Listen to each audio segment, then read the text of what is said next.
Brittany Murphy fue una estrella que iluminó Hollywood con su talento y energía inigualables. Desde su inolvidable papel como Ty en Clueless hasta su versatilidad en el drama Girl, Interrupted y su carismática actuación en 8 Mile, Murphy se convirtió en un rostro familiar tanto en la comedia como en el drama. Pero su historia va más allá de la gran pantalla. Su vida estuvo marcada por éxitos, desafíos y un misterio que sigue generando preguntas.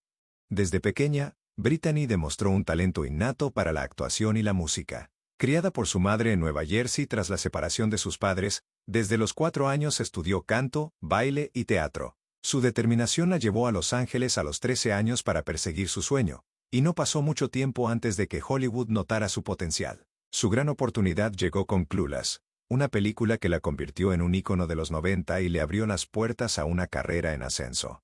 A medida que su fama crecía, su versatilidad la llevó a trabajar en películas de distintos géneros. Brilló en el thriller psicológico Don't Say a Word, protagonizó comedias románticas como Just Married y se destacó en el cine independiente con películas como Spawn. Su voz también dejó huella. Interpretó a Luanne Platter en la serie animada King of the Hill y prestó su talento musical a la banda sonora de Happy Feet. Sin embargo, detrás de su sonrisa y carisma, Brittany enfrentaba problemas personales y profesionales. Su relación con Simon Monjack generó controversia, y su salud comenzó a deteriorarse. En 2009, su repentino fallecimiento conmocionó al mundo. Oficialmente, se atribuyó a neumonía, anemia y el uso de medicamentos, pero con el tiempo surgieron teorías sobre un posible envenenamiento, la influencia de su esposo y hasta la presencia de moho tóxico en su casa. 5 meses después, Monjack murió en circunstancias similares, alimentando aún más el misterio.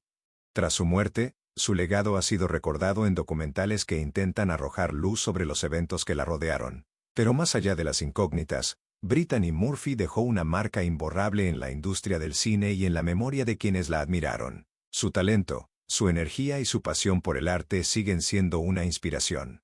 ¿Qué opinas sobre su historia? ¿Crees que su fallecimiento fue una trágica coincidencia o hay algo más detrás? Tu perspectiva es clave para entender cómo recordamos a las estrellas que nos dejaron demasiado pronto.